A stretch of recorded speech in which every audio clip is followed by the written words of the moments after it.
नमस्कार, मी सुदर्शन सुर्वे आणि आपण पाहत आहात न्यूज डंका. महाराष्ट्राच्या राजकीय आणि सामाजिक रंगमंचावर सध्या एक अतिशय रंजक पण तितकाच वैताग आणणारा नाटकाचा नवीन अंक सुरू व्हायच्या बेतात आहे. नाटक तरी कसलं म्हणायचं याला? हा तर एकाच कथेचा, एकाच पात्राचा आणि एकाच संवादाचा एक सलग न संपणारा रिपीटर शो झालाय. पात्र एकच, मनोज जरांगे पाटील, आणि नाटकाचं ते जुनं नाव माझं हे शेवटचं, अगदी शेवटचं, अत्यंत निर्णायक आंदोलन. बरं, हे शेवटचं आंदोलन नक्की कितव्यांदा चालू आहे याचा हिशोब ठेवायला आता इस्रोकडून एखादं नवीन संगणकच मागावं लागेल. आता मंडळी, तुम्ही जरा थंड डोक्याने विचार करा आणि मला सांगा, मराठी शब्दकोशात किंवा व्याकरणात शेवट या शब्दाचा अर्थ काय दिलाय? ज्यानंतर दुसरं काहीच उरत नाही, जिथे सर्व प्रवास पूर्ण होतो त्याला आपण शेवट म्हणतो ना. पण जरांगेच्या स्वयंभू शब्दकोशात मात्र शेवट या शब्दाचा अर्थ दर 3 महिन्यांनी जसा हवामानाचा अंदाज बदलतो तसा बदलत राहतो. 29 ऑगस्टला मला शेवटचं आणि निर्णायक आंदोलन करायचं आहे. एक तर ते जातील, नाहीतर मी जाईन. ही माझी आरपारची लढाई आहे. माझ्या लेकरा बाळांची शपथ आता मागे हटणार नाही. अरे भावा, नक्की किती वेळा? या एकाच डायलॉगवर जर जरांगेनी कॉपीराइट घेतला असता तर आज थेट अंबानींच्या शेजारी त्यांचा बंगला असता. दर 3 महिन्यांनी कॅलेंडरची पानं बदलतात, ऋतू बदलतात, राजकीय समीकरणं बदलतात, पण जरांगेची हीच ती घिसीपिटी, जुनी गंधलेली टेप रेकॉर्डसारखी वाजणारी वाक्य काही बदलत नाहीत.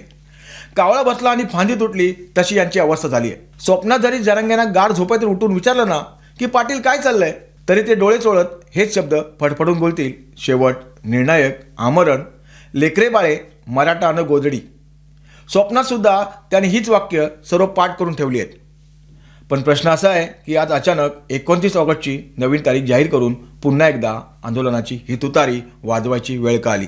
काय घडलं अचानक? त्याचं सासरं सोपं, थेट आणि सनसनीत उत्तर म्हणजे लाईम टाईमची नशा आणि मीडियाची भुकेलेली नजर. तुम्हाला आठवत आहे ना ते सुरुवातीचे दिवस, जेव्हा जरांगे उठले की मीडियात चर्चा, जरांगे बसले की ब्रेकिंग न्यूज, जरांगेनी पांघरलेली गोधडी जराशी हल्ली तरी टीव्ही स्क्रीनवर लाल रंगा फ्लॅश व्हायचं.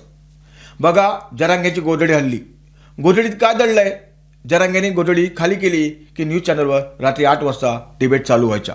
आता आंदोलनाची पुढची महारणनीती काय असणार? कडक उन्हाळा असो, मुसळधार पाऊस असो की कडाक्याची थंडी, त्या गोधडीच्या आतून काय आवक चालू असायची. मीडियाच्या कॅमेऱ्याने, चॅनलच्या TRPच्या भुकेने मनोज जरांगेंना एका रात्री स्टार बनवलं. त्या अथांग गर्दीची, त्या फुसक्या प्रसिद्धीची, त्या 24 तास चालणाऱ्या मीडिया ट्रायलची अशी काय चटक लागली की खोंडाच्या कानात वारा शिरल्यावर ते शेतात उधळतं कसं, तशीच हुबेहूब परिस्थिती आज जरांगेची झाली आहे. गेले बरेच दिवस जरांगेवर मीडियाची नजर नव्हती. टीव्ही चॅनेल्सवर दुसऱ्या राजकीय घडामोडी चालू होत्या आणि मीडियाचं लक्ष हटल्यामुळे जरांगेची कशी पार तडफड होत होती. हे संपूर्ण महाराष्ट्राने उघड्या डोळ्यांनी बघितलंय. कोण त्यांच्याबद्दल बोलत नव्हतं, त्यांच्या विधानांना कोणी भाव देत नव्हते, त्यांच्या इशाऱ्यांकडे मीडिया ढुंकूनही बघत नव्हती. त्यामुळे जरांगे पार चलबिचल झाले. अरे बापरे, कॅमेरे माझ्याकडून दुसऱ्याकडे वळले, मग माझं काय? अरे कोणीतरी माझ्याकडे बघा रे. हीच ती लहान पोरासारखी झालेली चिडचिड आणि तळमळ. ज्या माणसाने चकाचंद बघितला, लाखांची गर्दी बघितली, त्याला जेव्हा एकांत मिळतो तेव्हा प्रसिद्धीच्या भुकेपोटी माणूस कसा बावरतो याचं मूर्तिमंत उदाहरण म्हणजे मनोज जरांगे. खरं तर जरांगेने अभिजित दिपकेसारख्या तरुण पोरांना गोळा करून मार्गदर्शक म्हणून सांगायला हवं होतं. त्यांनी सांगायला हवं होतं की पोरांनो, नीट ऐका. आंदोलनाची जी चांदणी असते ना, ती फक्त 4 दिवसाची असते. 4 दिवस चमकली की 5व्या दिवशी कोणी कुत्राही विचारत नाही. त्यामुळे सरकारला इशारा देताना, वाटेल तशा शिव्या देताना, रस्त्यावर थैथाय करताना जरा विचार करायचा असतो. पण जरांगे दुसऱ्याला काय मार्गदर्शन करणार? जरांगे स्वतः त्या प्रसिद्धीच्या वावटळीत, त्या कॅमेऱ्याच्या फ्लॅशमध्ये असे काही अंदाधुंद वावत गेले की त्यांना वाटलं, हम भी किसी से कम नाही. दिल्लीच्या आंदोलनासारखं आपण इथे काहीतरी करू आणि रातोरात महाराष्ट्राचे गब्बर हिरो बनू. दिल्लीचं आंदोलन पाहून इथे अनेकांना हुक्की आली आहे. प्रत्येकाला वाटतंय कोणाचा तरी राजीनामा मिळतोय का, सरकार पाडता येतंय का, राज्याला विटी धरून आपण मोठे नेते होऊ शकतोय का, अशा भल्या मोठ्या स्वप्नांच्या फुग्यात जरांगे तरंगत आहेत. पण जरांगे पाटील एक गोष्ट विसरले: पाण्यात राहून माशाची वैर करू नये आणि जनतेला मूर्ख समजण्याची चूक कधी करू नये. आता आपणच विचार करूया ना राव. जरांगेच्या वागण्याकडे पाहिलं की कोणालाही वाटेल, आईला यांचं भारी काम आहे राव. मोबाईलचा रिचार्ज संपला की थेट उपोषणालाच बसायचं. अरे कोणीतरी आवरा रे ना. यांचं आपलं तेच वेगळं रडगाणं चालू असतं दरवेळी. मला तर कधी कधी मिश्किलपणे प्रश्न पडतो की गिनीज बुक ऑफ वर्ल्ड रेकॉर्ड्समध्ये उपोषणाचा वर्ल्ड रेकॉर्ड करायचा विचार तर नाही ना जरांगेचा? आज जरांगेच्या वागण्यावर महाराष्ट्रातील सामान्य जनता, तरुण आणि सोशल मीडिया काय बोलतोय हे तरी आता जरांगेने गोधडीतून तोंड बाहेर काढून नक्की ऐकावं. अहो पाटील, आमरण उपोषण या पवित्र आणि सत्याग्रहाच्या शब्दाची तर तुम्ही अक्षरशः खांडोळी करून टाकली आहे. मात्रा करून टाकले त्याची. तुमचं गणित आता महाराष्ट्राला स्पष्ट समजलंय. 3 दिवस उपोषणाचं नाटक करायचं, 4थ्या दिवशी डिहायड्रेशनचं कारण सांगून थेट 5 स्टार हॉस्पिटलच्या AC रूममध्ये जायचं आणि सलाईन लावून आराम करायचा. त्यानंतर 5-8 महिने शांत राहायचं, तब्येत कमवायची आणि परत 6 महिन्यांनी हे माझं शेवटचं आणि निर्णायक उपोषण म्हणून बॅनर लावून पुन्हा मैदानात उतरायचं. हा कसला खेळ मांडलाय तुम्ही? गाढवाळा गुळाची चव काय या म्हणीप्रमाणे तुम्हाला आंदोलनाच्या पावित्र्याची काही किंमतच राहिलेली नाहीये. सगळ्यात महत्त्वाचा प्रश्न आहे की मराठा समाज म्हणजे काय तुमच्या हाताचं बाऊल आहे का? तुम्ही दोरी घेतली की त्यांनी नाचायचं. सगळे मराठा म्हणजे मी एकटाच आहे, मी बोलेन तीच पूर्व दिशा, मी करेन तोच कायदा, असा जो काही अहमपणाचा आव जरांगेने आणलाय ना, तो आता खुद्द स्वाभिमानी आणि विचारवंत मराठा समाजालाच खटकायला लागलाय. थोडं काही कमी पडलं, मीडियाचं लक्ष जरा दुसरीकडे गेलं की लगेच मैदानात यायचं. मी करूंगा, मी त्याव करूंगा. मग जरासं काही आश्वासन भेटलं, कॅमेऱ्याचे लाईट बंद झाले की गप्पगार व्हायचं. मग मराठा समाज कुठे गेला? मराठा तरुणांच्या भविष्याचं काय झालं? ते गेले मातीत. असाच खेळ सुरुवातीपासून चालू आहे. सध्या देशात किंवा राज्यात कुठेही दुसरं एखादं आंदोलन दिसलं, सीजेबीच्या आंदोलनाची गर्दी दिसली, त्यामुळे जरांगेंना लगेच ऊत येतोय. हम किसी से कम नाही हे दाखवण्यासाठी मग लगेच 29 ऑगस्टची नवी तारीख जाहीर करायची. पण जरांगे पाटील, आता जरा कॅमेऱ्याच्या प्रेमातून बाहेर या आणि आम्हासह संपूर्ण महाराष्ट्राला काही महत्त्वाच्या प्रश्नांची उत्तरे द्या. तुम्ही वर्षभरात किती आंदोलनं केली, राज्यभर दौरे केले? मग जरा सांगा, आजवर किती मराठा बांधवांनी कुणबी प्रमाणपत्रासाठी अधिकृत अर्ज केलेत? त्यातील नक्की किती लोकांना प्रत्यक्षात कुणबी प्रमाणपत्र मिळाली आहेत? किती लोकांची प्रोसिजर अजूनही सरकारी कागदपत्रांच्या कचाड्यात चालू आहे? आणि सगळ्यात महत्त्वाचं म्हणजे किती लोकांचे अर्ज नाकारले गेले आणि त्याची कारणे काय होती? याची ठोस कागदोपत्री आकडेवारी कधी देणार तुम्ही? आंदोलन जाहीर करण्याआधी ही माहिती जनतेसमोर मांडण्याची तरजी तुम्ही घेतली आहे का?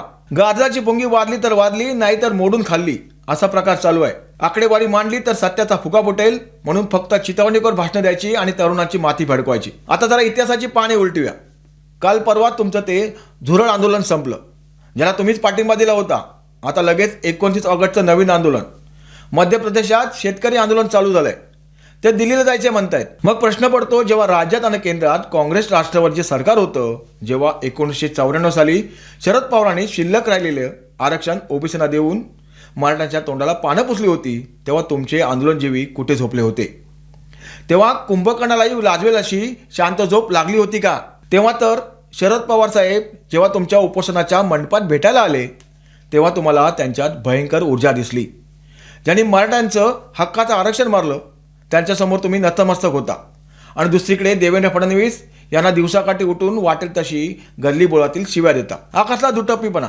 ही कसली वैचारिक बांधिलकी? लोक काही मूर्ख नाहीत जरांगे साहेब. चोराच्या उलटा बोंबा किती दिवस चालणार? जनता सर्व ओळखून आहे. लोक उघड विचारतायत, तुम्ही नक्की कोणाच्या बाजूने आहात आणि कोणाच्या फायद्यासाठी हे सर्व करताय? मराठ्यांना ओबीसीमध्ये घालून तुम्ही ओबीसी समाज मोठा करताय की मराठा समाज कायमचा संपवताय? महाराष्ट्रात सतत अस्थिरता निर्माण करणे, कायदे सुव्यवस्थेची वाट लावणे आणि राज्यात गुंतवणूक येणार नाही असं वातावरण तयार करणं, हा तुमचा अजेंडा आहे का? कारण महाराष्ट्र कंटिन्यू ॲक्टिव्ह राहायला पाहिजे, अस्थिर राहायला पाहिजे, तरच आपलं दुकान चालेल. अशीच काहीची छुपी रणनीती या आंदोलनामागे दडली आहे का? राज्याचा विकास खड्ड्यात गेला तरी चालेल, पण आपली राजकीय पोळी शेकली पाहिजे, हाच खेळ मांडलाय का? सरकार पडणार नाही, कोर्टात प्रकरण चालू आहे हे माहीत असूनही केवळ सामान्य जनतेला, व्यापाऱ्यांना, प्रवाशांना त्रास होईल असं वातावरण तयार करणं, हा आता एक धंदा झालाय का? अहो, मुळात शोकांतिका काय हे माहिती आहे. या देशात सर्व आंदोलनं ही नकारात्मक होतात. देशाचं काहीतरी चांगलं व्हावं, भलं व्हावं अशी धारणा घेऊन कोणतेही आंदोलन होतच नाहीत. प्रत्येक आंदोलनामागे कोणाचा तरी स्वार्थ, कोणाची तरी राजकीय गणिते आणि जनतेला वेठीस धरण्याची वृत्तीच दडलेली असते. जरांगेच्या नव्याने सुरू होणाऱ्या नाटकाने पुन्हा एकदा याच कडवट सत्यावर शिक्कामोर्तब केलंय. पण जरांगे साहेब, एक सुविचार नेहमी लक्षात ठेवा, अति तेथे माती. ज्या प्रसिद्धीच्या हवेत तुम्ही आज उडत आहात, ती प्रसिद्धी वापेसारखी उडून जायला वेळ लागणार नाही. जेव्हा लोक तुमच्यावर गंभीर राजकीय आरोप करतात, तेव्हा तुमची जीभ का अडखळते? तुम्ही त्या आरोपांना आकडेवारीचं उत्तर का देत नाही? तुमची जीभ फक्त राजकीय नेत्यांना शिवीगाळ करतानाच का चालते? महाराष्ट्रातील सुशिक्षित विचारवंत मराठा तरुणाला अबब करून चुकलंय की रस्त्यावर उतरून थैथय करण्यापेक्षा न्यायालयाच्या चौकटीत टिकणारं आरक्षण मिळवणं गरजेचं आहे. आणि 29 ऑगस्टची जी तुमची निर्णायक आंदोलनाची पोकळ हाक दिली आहे ना, तीच सुद्धा एका वांजट नाटकाचा पुढचा फुसका अंक ठरणार आहे. त्यामुळे जरांगे साहेब, वेळ अजूनही गेलेली नाहीये. कॅमेऱ्याची नशा उतरवा, गोधडीच्या राजकारणातून बाहेर या आणि महाराष्ट्राच्या विकासात अडथळा पाडण्यापेक्षा वस्तुस्थितीचा स्वीकार करा. कारण महाराष्ट्राची जनता आता या 4 दिवसांच्या चांदण्याला आणि तुमच्या शेवटच्या उपोषणाला पुरती ओळखून चुकली आहे. जर तुम्हाला व्हिडिओ आवडला असेल तर व्हिडिओला नक्की लाईक करा, जास्तीत जास्त शेअर करा आणि कमेंट बॉक्समध्ये तुमचं मत लिहायला विसरू नका. तुम्हाला जरांगेच्या आंदोलनाबद्दल काय वाटतं हे कमेंट करून नक्की सांगा. न्यूज डंका चॅनलला सबस्क्राईब करा आणि बेल आयकॉन नक्की दाबा, जेणेकरून आमचा कोणताही नवीन व्हिडिओ तुमच्याकडून मिस होणार नाही. मी सुदर्शन सुर्वे आणि पाहत होता न्यूज डंका. धन्यवाद.